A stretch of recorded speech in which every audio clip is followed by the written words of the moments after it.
UGC के नियमों को लेकर के दिल्ली यूनिवर्सिटी में बीते दिनों विवाद हुआ। 13 फरवरी की तारीख थी और अब तक आप उसमें बहुत सारे क्लिप, बहुत सारे वीडियो देख चुके होंगे, जिसमें एक महिला रिपोर्टर है और एक लड़की है, दो विवादों के केंद्र में है। शुरुआत नहीं बता दें कि हम दोनों का नाम नहीं ले सकते, आपको नाम पता होगा, हम उस इशारे में बात करेंगे, आपको समझ में आ जाए, क्योंकि दोनों तरफ से मोलेस्टेशन का मुकदमा दर्ज किया गया है और छेड़छाड़ या फिर रेप या इस तरीके किसी मामले में सुप्रीम कोर्ट की सख्त गाइडलाइन है, जिसके तहत हम नाम या पता या कुछ भी ऐसा नहीं बता सकते जिनसे उनकी पहचान उजागर हो। वो अपने आप से आकर के वीडियो बना सकती हैं, लेकिन हम उनका नाम पता नहीं दिखा सकते बतौर जिम्मेदार चैनल।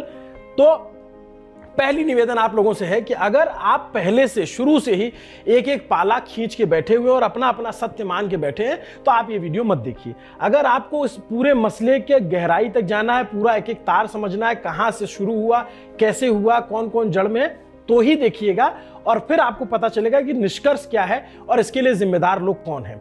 तो शुरुआत कहां से होती है? शुरुआत होती है 11 फरवरी को। 11 फरवरी को जंतर मंतर पे चंद्रशेखर आजाद की पार्टी, आजाद समाज पार्टी का प्रोटेस्ट था और उनके लोग इस बात का विरोध कर रहे थे कि यूजीसी के जो नए नियम आए थे, जिसपे सुप्रीम कोर्ट ने स्टे लगा दिया है, उस स्टे को वापस हटाया जाए और वापस से वो नियम लाया जाए। वहां पे बहुत सारी नारेबाजी होती है, बहुत सारे लोग इकट्ठा होते हैं और इसमें कुछ पत्रकार कवर करने जाते हैं। उसमें वो महिला पत्रकार, वो लड़की पत्रकार भी थी जो अपना यूट्यूब चैनल चलाती हैं और वो जाकर के कवरेज करती रहती हैं। विवाद की पहली जो जड़ है, पहला जो अंकुरण है, वो वहीं पे होता है, क्योंकि वहां पर जो आजाद समाज पार्टी के कार्यकर्ता हैं या फिर वहां जो भी लोग जुटे हुए, उनसे महिला पत्रकार की नोकझोंक होती है, बहसबाजी होती है और उसकी क्लिप भी वायरल है, अलग अलग जगहों पे देखी जा सकती है।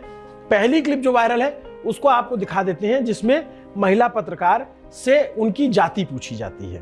बीच में कूद जाएंगी तो आपको घेरेगा तो नहीं तो क्या करेगा? आपका क्या नाम है? नाम पूरा नाम बताइए। जातिवाद, जातिवाद, आगे जातिवाद पे। अब यहाँ पे सवाल है कि भाई आप अगर जाति पूछ रहे हो, कोई भी अगर पत्रकार गया हुआ है, अगर उसकी आप जाति पूछ रहे हो तो आप उसी चीज का समर्थन कर रहे हो जिसका आप विरोध करते आए हो कि जातिवाद नहीं होना चाहिए, जाति देख करके बात नहीं होनी चाहिए। लेकिन अगर जब यहाँ जाति पूछी जा रही है तो ये फिर आप उसी को पालन कर रहे हो जो जिसका आप विरोध करते हो, पहला पॉइंट। दूसरा, इस महिला पत्रकार का एक और क्लिप वायरल है जिसको लेकर के बहुत सारे गंभीर सवाल हैं। वो क्लिप क्या है वो भी सुनिए।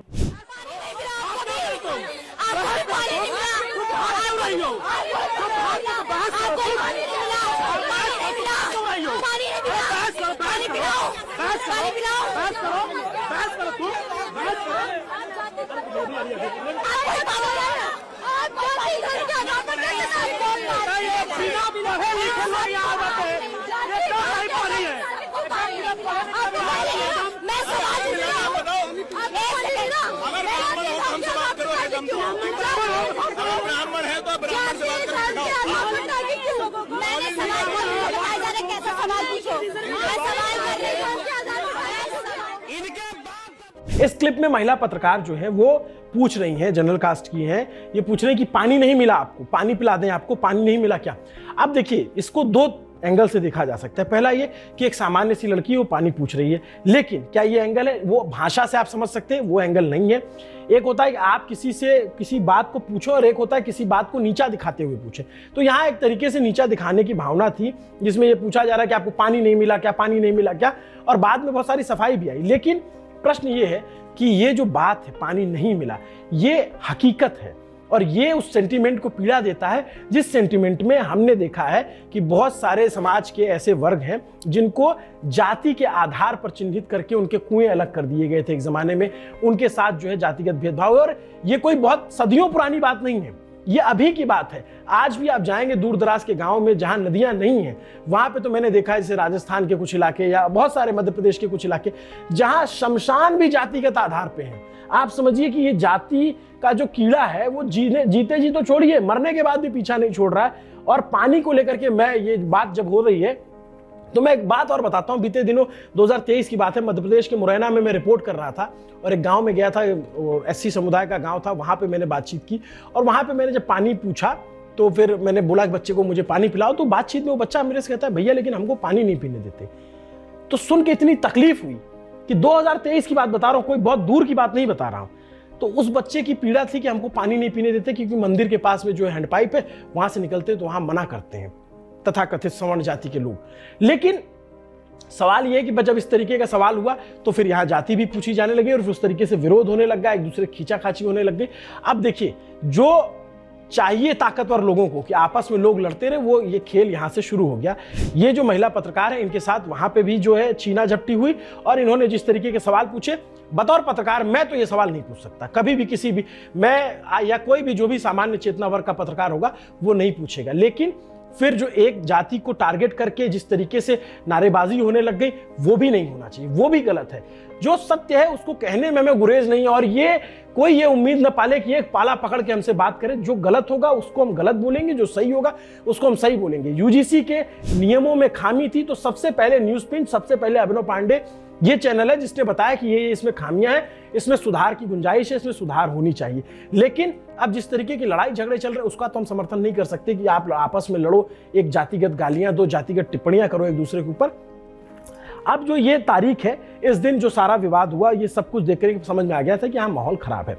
उसके बाद अब कट्टू आते हैं 13 तारीख को, 13 फरवरी को दिल्ली यूनिवर्सिटी में जो कुछ हुआ। शुरुआत कहाँ होती है विवाद की? विवाद की शुरुआत होती है सुबह सुबह। इरफान हबीब जो इतिहासकार हैं और वामपंथ विचारधारा के माने जाते हैं, वो वहां पे थे और छात्रों का संगठन था, वहां पे वो भाषण दे रहे थे, उनके ऊपर पानी फेंका गया। पहला विवाद वहीं पे हो गया। 13 तारीख की घटना की बात मैं कर रहा हूं और अभी दोनों लड़कियां जिन पे लड़ाई झगड़े और तमाम चीजों के आरोप है, उनका केंद्र में आना अभी बाकी है। ठीक है, पहली बात होती वहां पे इस तरीके के विवाद की शुरुआत होती। यहाँ पे आयशा वाले प्रोटेस्ट करने पहुंचे थे और समता उत्सव मना रहे थे और ये लोग भी यूजीसी के नए नियमों को, स्टे को लागू करने की बातें कर रहे थे। ये इसी तरीके के प्रोटेस्ट हैं जैसे जब यूजीसी के नए नियम आए तो समाज के एक वर्ग ने बहुत मजबूती से प्रोटेस्ट किया, सुप्रीम कोर्ट ने उस पर स्टे लगा दिया। ठीक है, अब समाज का जो दूसरा वर्ग है वो कह रहा है कि नहीं, उसको वापस स्टे हटाइए, लगाइए। अब सुप्रीम कोर्ट में मार्च में सुनवाई होनी है। लेकिन फरवरी पे आते हैं, 13 फरवरी को टीयू वाले दिन जो सारा विवाद चल रहा है, वहां पर पत्रकार जो है, महिला पत्रकार पहुंचती हैं और आरोप है इनका कि इनको जब इस तरीके की कवरेज कर रही होती आयशा जो संगठन है उसका, उस दौरान उनके साथ जो है बदसलूकी होती है। उस दौरान एक व्यक्ति जिस पे उन्होंने आरोप लगाया, नवीन नंदन, जो वहां पे वो उनका खुद का अपना यूट्यूब चैनल है, दोनों के बीच बहसी बहसा होती है और उस दौरान क्या होता है कि नोक झोंक दिखती है, साथ में दिख रहा है कि लोगों को जो है खींचा जा रहा है, एक दूसरे से बात करें। अब जो महिला पत्रकार, उनका आरोप है कि उनसे उनकी जाति पूछी गई, उन्हें रेप थ्रेट दिया गया, उनके साथ जो है बदसलूकी की गई, उन्हें घेरा गया और काफी हद तक वीडियो में दिख रहा है कि उस लड़की को बहुत सारे लोग घेरे हुए हैं। अगर कोई पत्रकार अगर वहां पहुंचा और आप उससे नाइत्तेफाकी रखते हैं और इस तरीके से उसको घेरेंगे और इस तरीके से उसके साथ छीना झपटी या उसके साथ नोक झोंक होगी, तो आपके जो प्रदर्शन करने वाले हैं उनका जो मकसद है वो कभी नहीं पूरा होगा, क्योंकि मकसद आपका डिरेल हो चुका है। लेकिन इसी दौरान फ्रेम में एंट्री होती है एक दूसरी लड़की की, जिसने क्रॉस एफआईआर कराई है। जो लड़की आयशा से जुड़ी बताई जा रही है, वो वहां पहुंचती है, फिर दोनों में नोकझोंक होती है। फिर जो महिला पत्रकार है, ये वीडियो में साफ साफ दिख रहा है कि वो उसको धक्का देती है, उसके चेहरे पे हाथ मारती है और वो लड़की नीचे गिर जाती है। इसके बाद फिर एक और वीडियो आता है, ये वीडियो आपने देख लिया, स्क्रीन पे आपको दिख रहा होगा, साइड में चल रहा है, ये हम उसको वैसे भी दिखा देंगे। फिर एक वीडियो आता है जिसमें उस महिला पत्रकार को फिर बहुत सारी लड़कियां और लड़के खींचते हुए ले जाते हैं और कहते हैं कि यही है लड़की, यही है लड़की, और उसको लेकर के फिर लड़की की तरफ से, जो महिला पत्रकार, उसकी तरफ से आरोप लगाया जाता है कि भाई मेरे साथ इस तरीके की बदसलूकी की गई है, मुझे लोगों ने बुलाया, घेरा, हमला किया, मुझे सबक सिखाने की बात कही गई, बाल नोचने की बात की गई, अब रेप की धमकियां दी गई। अब इसके बाद दोनों लड़कियां जो विवाद के केंद्र में, उन दोनों का पक्ष हम आपको बारी बारी से सुना देते हैं। पहले महिला पत्रकार का, फिर वो आयशा से जुड़ी लड़की, दोनों का पक्ष सुनिए। मैं एक आम जर्नलिस्ट हूँ, डिजिटल यूट्यूब चैनल है मेरा, मैं अपना काम करने निकली थी, मैं प्रोटेस्ट कवर करने निकली थी, हर जगह कवरेज के लिए जाती हूँ, प्रोटेस्ट कवर करने आई। मैं यहाँ पे अभी मैंने निकाला भी नहीं था कुछ माइक वगैरह, एक पीछे से मीडिया वाला अपना बाइट ले रहा था, उसने मेरे को पीछे से इंस्टिगेट करने की कोशिश की, मेरा नाम बार बार लिया, क्योंकि 2 दिन पहले जंतर मंतर पे जो प्रोटेस्ट हुआ था वहां से मेरी एक वीडियो वायरल थी, तो वहां से वो मेरा नाम जानता था कहीं ना कहीं, मेरे को पीछे से इंस्टिगेट करने की कोशिश की।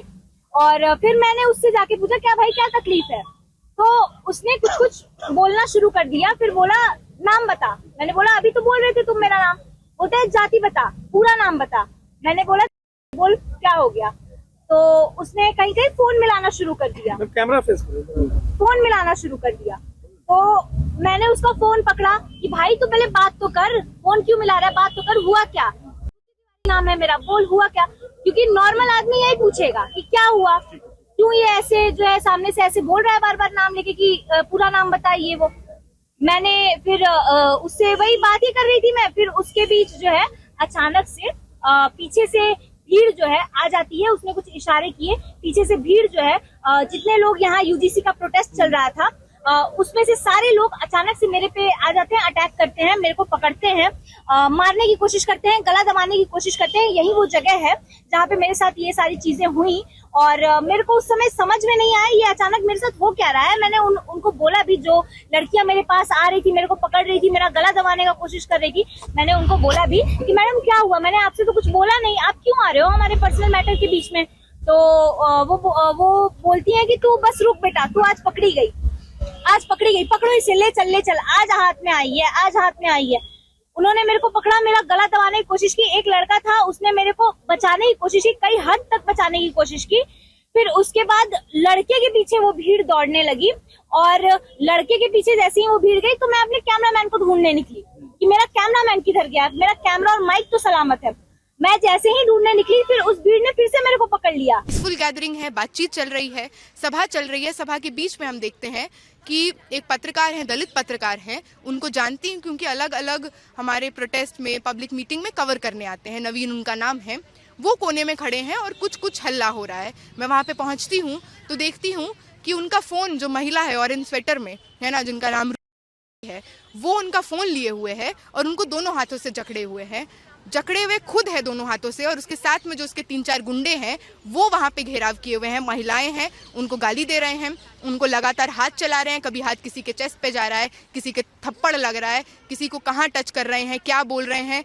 कोई मर्यादा नहीं है, कोई शर्म नहीं है, खुलेआम हो रहा है, पुलिस के संरक्षण में हो रहा है। वहाँ पे मैं पहुँचती हूँ। पहली वीडियो जो ये लोग चला रहे हैं उसमें भी आपको दिखेगा कि मैं नवीन का फ़ोन उससे छीन रही हूँ। नवीन का फ़ोन छीनते छीनते वो मेरा मुँह पकड़ती है और मुझे गिरा देती है। मैं ज़मीन पे हूँ 10-15 सेकंड, क्योंकि सर के बाहर से गिरी। I am blank for some time. उसके बाद मैं उठती हूँ।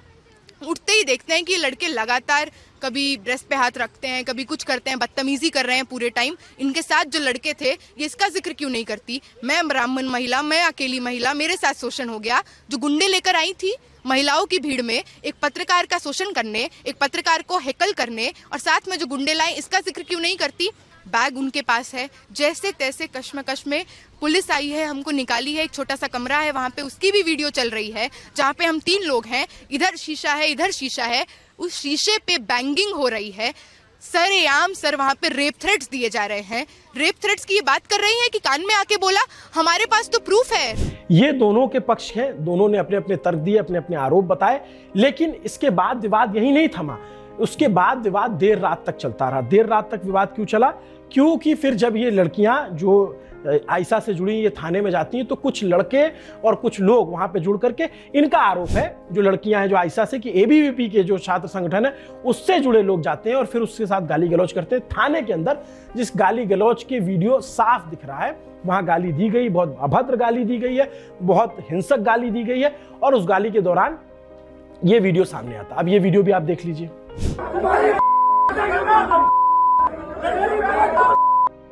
यही दोनों थी, नेता बन रही थी ना, नेता बन रही थी ना, तू नेता बन रही थी ना, नेता बन रही थी ना।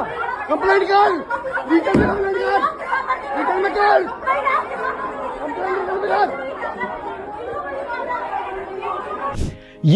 ये सब कुछ जो वीडियो चल रहा है, ये मॉरिस नगर थाने का है। 13 फरवरी की शाम का है और दोनों पक्ष आमने सामने आते हैं। उस समय जो तब तक जो है, जो महिला पत्रकार थी, उन जो बता रही कि उनकी जाति पूछी गई, जो जनरल कैटेगरी से आती हैं, उनका समर्थन करने के लिए नारेबाजी हुई थी। नारेबाजी के बाद भीड़ अंदर घुस गई थाने के और फिर ये सारा कुछ सामने आया। आप देखिए इस पूरे मसले में क्या हो रहा है कि 2 पक्ष आपस में लड़ रहे हैं, दोनों एक दूसरे की जाति पूछ रहे हैं, दोनों एक दूसरे पर मॉलेस्टेशन का आरोप लगा रहे हैं, दोनों एक दूसरे पर बदसलूकी का आरोप लगा रहे हैं। और ये सारा विवाद कहां से शुरू हुआ है? 11 तारीख को। कहां से? जो आजाद समाज पार्टी का राजनीतिक कार्यक्रम था जिसपे जाकर के वो लोग विरोध कर रहे थे, वहां से शुरू होता है और वो ये मॉरिस नगर थाने तक पहुंचता है। अब सवाल ये है कि राजनीतिक दल का प्रदर्शन हो गया, लेकिन अब जो है, जो इस कम उम्र के युवा हैं वो आपस में लड़ रहे हैं। सरकार क्या चाहती है, इस मंशे को लेकर के सवाल है, क्योंकि सरकार की तरफ से इस पे कोई बयान नहीं आ रहा है। दो पक्ष आपस में जातीय विद्वेष के नाम पे लड़ रहे हैं और एक दूसरे को गालियां दे रहे हैं। इस समय आप सोशल मीडिया उठा के देखिए तो सबने अपने पाले चुन रखे हैं और सब एक दूसरे को गाली दे रहे हैं। जितना अभद्र भाषा का इस्तेमाल कर सकते हैं उतनी अभद्र भाषा का इस्तेमाल कर रहे हैं और एक दूसरे पर दबाव बना रहे हैं कि इस पक्ष के साथ खड़े हो जाओ। हम पत्रकार हैं, हम तथ्यों के साथ खड़े हैं। जो तथ्य हमें सामने दिख रहा है, जो बातें सामने आ रही, एक तरफा हम नहीं हो सकते, क्योंकि दोनों तरफ से FIR हुई और दोनों तरफ से आरोप लगे, दोनों के दावे, दोनों के आरोप हमने आपको दिखा दिए। अब सवाल उठता है कि जिन्होंने ये नियम लाया वो एक खामोश क्यों है? खामोशी के पीछे की वजह क्या है? वो चाहते हैं कि छात्र आपस में लड़े। जिस नियम को ये बता के लाया गया कि ये समता लाएगा, ये यूनिवर्सिटी में समानता लाएगा, ये भेदभाव मिटाएगा, वो नियम लागू होने से पहले ही इतना बवाल कटा दे रहा है, इतना ज्यादा कि छात्र आपस में लड़ने पे मजबूर है। छात्र आपस में एक दूसरे को गाली दे रहे हैं। छात्र हित की बात नहीं कर रहे हैं वो, अब वो जाति हित की बात कर रहे हैं, क्योंकि उन्हें जातियों में बांट दिया गया। आप सोचिए, जब ये बिल लाया गया और इसमें जब एक पक्ष को साइड कर दिया गया और उसको ऐसा प्रथम दृष्टया पढ़ के लगता है कि उसको दोषी मान के बनाया गया, तो विवाद वहीं से शुरू हो गया। सरकार को पता नहीं क्या मंशा थी क्या नहीं था, लेकिन जब ये सुप्रीम कोर्ट में गया, अगर सरकार ये इतना सोच समझ के लाई थी कि ये बहुत जरूरी चीज है, तो सरकार ने जब सुप्रीम कोर्ट में इसमें स्टे लगाने लगे तो सरकार की तरफ से जो वकील होते हैं उन्होंने विरोध में नहीं खड़े हुए, उन्होंने स्टे होने दिया। अगर आपको लग रहा था कि ये सही चीज आई है और इसमें कुछ गड़बड़ नहीं है तो सरकार विरोध करती है। वहां पे क्यों नहीं की सरकार ने विरोध? सरकार ने कोई विरोध नहीं किया, स्टे लग गया। अब 19 मार्च को इस पर सुनवाई होनी है। अब इतना ज्यादा समाज बढ़ गया है कि पत्रकार, जैसे हमने जब UGC के नियमों में जो गड़बड़ियां थी उसको दिखाई तो एक वर्ग जो है गाली बकना शुरू कर दिया, एक वर्ग दिखाना शुरू कर दिया कि अरे ये तो जातिवादी पत्रकार है, तो फलाने जाति से, ढमाके जाति से।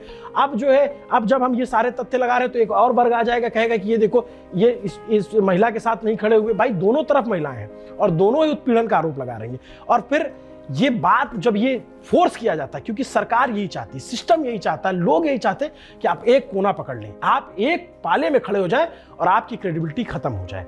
सब लोग यही चाहते हैं, क्योंकि यही समाज बनाया जा रहा है। यही चाहते हैं कि लोग जाति देखकर बात करें, लोग पत्रकार की भी जाति देखी जाए, लोग जो स्टूडेंट है उसकी भी जाति देखी जाए और जातियों में बंट करके ये आप ये चाहते हो कि ये पत्रकार विशेष जाति विशेष का पत्रकार हो जाए, पत्रकार विशेष इस जाति विशेष का पत्रकार हो जाए। और पत्रकारों ने भी अगर जाति चुन ली तो फिर आम हक की बात कौन करेगा, न्यूट्रलिटी की बात कौन करेगा, दोनों पक्षों की बात कौन करेगा? हम कोई कंटेंट क्रिएटर तो है नहीं कि मोबाइल उठाया और सिर्फ जो है रील बना के निकल लिया। हमारी अपनी जिम्मेदारी होती है, इसलिए हमने आपको दोनों पक्ष दिखाया, इसलिए हमने आपको पूरी टाइमलाइन समझाई, इसलिए हमने आपको दिखाया कि भाई ये विवाद शुरू कहां से हुआ। और अब सरकार खामोशी ओढ़े हुए इस पे, क्योंकि उसको लग रहा है कि इसको बोलने में हाथ जलेगा। इस पे जैसे होता ना कि एक ऐसा निवाला है जो सरकार से न निगला जा रहा है न उगला जा रहा है। नियम आ गया, नियम में जो चीजें बहुत सारी हैं वो जरूरी भी हैं, उसमें बहुत सारी हैं जो गैर जरूरी भी है। अब हमने जिन नियमों को लेकर के सवाल उठाए थे या जिन पे बात की कि भाई UGC के इन नियमों में प्रॉब्लम है, हमें जो है बहुत सारे लोगों ने बहुत कमेंट करना शुरू की कि आप तो जो है जातिवादी पत्रकार है। सेम वही बात अखिलेश यादव समाजवादी पार्टी के नेता हैं, उन्होंने भी कहा कि भाई दोषी को जो है बचना नहीं चाहिए, निर्दोष फंसना नहीं चाहिए।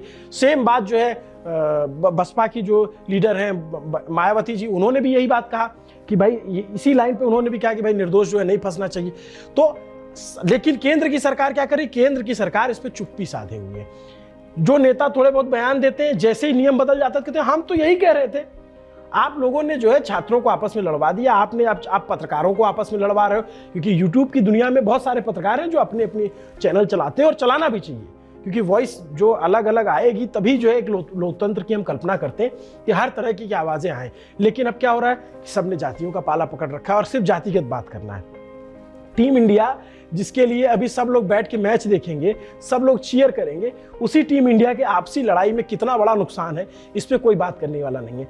अब इस पे कोई बात नहीं करेगा कि छात्रों को रोजगार क्यों नहीं मिल रहा है, वैकेंसीज क्यों नहीं टाइम से क्लियर हो रही, परीक्षा कैसे लीक हो जाती। इस पे बात करने की अब जो है वजह छात्रों और छात्राओं के पास नहीं बची है, उनके पास वजह है कि आपस में लड़ो।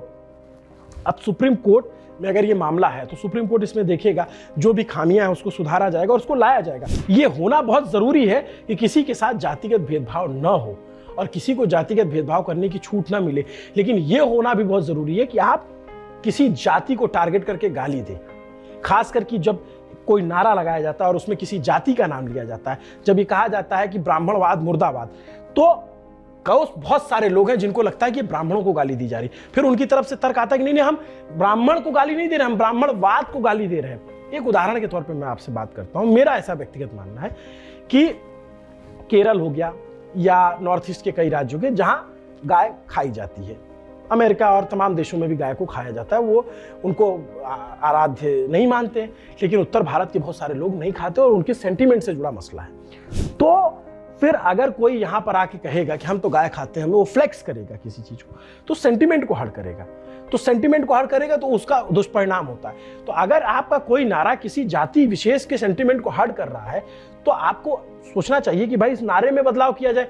आप जिस व्यवस्था के खिलाफ हो उस व्यवस्था के विरोध करो कि भाई हाँ जातिगत विरोध नहीं होना चाहिए, कोई खांचा नहीं होना चाहिए, बिल्कुल नहीं होना चाहिए, बिल्कुल सब लोग बराबर हैं, बिल्कुल संविधान ने सबको बराबर अधिकार दिए हैं, लेकिन आप सिर्फ एक जाति को टारगेट करेंगे और गालियां देंगे तो वो भी गलत है। तो ये बातें रैशनल है, ये तार्किक है। इसीलिए मैंने शुरू में बोला कि जो तार्किक लोग हैं, जिनको तथ्य चाहिए, जिनको सत्य चाहिए, वो देखिए कि मैं ये भी कहता हूं कि कोई जातिगत भेदभाव नहीं होना चाहिए। जो आरक्षण का जो स्वरूप है जातिगत आरक्षण ही होना चाहिए। क्यों? क्योंकि जो उत्पीड़न हुआ है, जो व्यवस्था रही है, वो जातिगत हुई है। उसमें जो कि आपने कभी किसी को इस नाम से नहीं सुना होगा कि ये फलाने गरीब है तो इनको फ्लैट नहीं मिलेगा, लेकिन ये जरूर होता है कि फलानी जाति का है तो उसको फ्लैट नहीं मिलेगा, या फलाने धर्म का है तो उसको फ्लैट नहीं मिलेगा। लेकिन राजनीति क्या चाहती है? राजनीति चाहती है कि आप आपस में लड़ें, ठाकुर ब्राह्मण से लड़े, ब्राह्मण ठाकुर से लड़े, फिर सब मिलके ओबीसी से लड़े, ओबीसी यादव कुर्मी से लड़े, कुर्मी जो है कुशवाहा से लड़े, ये तमाम फिर जो है ये दलितों से लड़े, दलित जो है उसमें भी बाइफ्रिकेशन हो जाए और उसमें भी, और ये जो जातिगत व्यवस्था है ये सब आपस में लड़ते रहे, और जब ये इधर लड़के थक जाए तो इनको लड़ा एक करके हिंदू मुसलमान से लड़ाओ। यही राजनीति चाहती है, यही राजनीति चाहती है कि आप आपस में लड़ते रहें। और आपकी जो व्यवस्था बन गई है एक ढर्रे पे, हर जाति ने अपने से छोटी जाति खोज रखी हुई है, हर जाति ने अपने से, आप चले जाइए, मैं तो आप व्यक्तिगत जमीनी एक्सपीरियंस बताता हूं कि आप जाइए देखिए कि जैसे किस तरीके का जातिवाद है, और जनरल कैटेगरी से लेकर एससी कैटेगरी तक आप देखेंगे। जो जातिगत आरक्षण की बात मैं कहता हूं तो जातिगत आरक्षण होना चाहिए, लेकिन क्या आरक्षण जिस स्वरूप में है वो बिल्कुल सही है? क्या सभी लोगों तक आरक्षण पहुंच रहा है? क्या जो गोगुंदा में बैठा गरासिया है या भील है उस तक वो आरक्षण पहुंच रहा है, या बिहार के आरा में बैठा मुसहर है उस तक वो आरक्षण पहुंच रहा है? इस पर बात क्यों नहीं हो? इस पर भी बात नहीं होती, क्योंकि ये तार्किक बातें हैं। अगर आप तार्किक बातें करेंगे तो आप एक पक्ष को नहीं चुन पाएंगे, आप एक पक्ष नहीं चुनेंगे तो आप वोट बैंक नहीं बन पाएंगे, और वोट बैंक नहीं बन पाएंगे तो आप राजनीतिक दलों के किसी काम के नहीं है। आप जब तक तभी तक उनके काम के, जब तक आप उनके एजेंडे को सूट करते रहिए, आप उनके लिए लड़ते रहिए। जो धर्मेंद्र प्रधान है, शिक्षा मंत्री नरेंद्र मोदी सरकार में, वो आकर चीजों को क्यों नहीं क्लियर करते? वो देख रहे हैं वो दिल्ली जो वैचारिक चेतना की धरती रही, उस दिल्ली यूनिवर्सिटी में इस तरीके का विवाद हो रहा है, और छात्र और लोगों को लगता है कि छोटा सा घटना हुई दिल्ली में हुई है और इसमें काम हो जाएगा। भाई वो सोशल मीडिया के जरिए घर घर पहुंच चुका है, कम से कम हिंदी भाषी लोगों में तो पहुंच ही चुका है। पूरे उत्तर भारत में मैं देख रहा हूं हर जगह इसी तरीके का एक आपसी विद्वेष फैला हुआ है। इसको टैकल करने के लिए सरकार सामने नहीं आ रही, क्योंकि सरकार का मकसद या जो राजनीतिक दल है उनके मकसद क्या होते हैं? आगे आने वाला चुनाव आएगा तो निकलेंगे तो बात करेंगे अपने अपने तरीके से, अपने अपने नैरेटिव के हिसाब से। जो बात थी, जो तथ्य थे, हमने आपके सामने रख दिए। नमस्ते, अभिनव पांडे नाम है मेरा, कैमरे के पीछे मेरे साथी तौफीक अंसारी हैं। पूरा वीडियो मैंने शुरू में इसीलिए कह दिया था कि आप देखिएगा, नहीं देखते हैं तो बहुत सारे लोग इसकी छोटी छोटी क्लिपें भी काट करके वायरल करेंगे अपने अपने हिसाब से, वो करते रहे, वो स्वतंत्र है। लेकिन जो लोग जानते हैं न्यूज़ पिंच क्या करता है, न्यूज़ पिंच चैनल क्या दिखाता है, वो पूरा वीडियो देखेंगे तो हम निष्कर्ष पे निकलेंगे। और जो आपको बता दिया कि लड़ाने वाले लड़ाएंगे, आप लड़ते रहिए, उनके एजेंडे का टूल बनते रहिए, आप अपने हक की आवाज़ नहीं उठा पाएंगे। शुक्रिया। कैमरे के पीछे तौफीक अंसारी है, एडिट करेंगे हमारे साथी असद।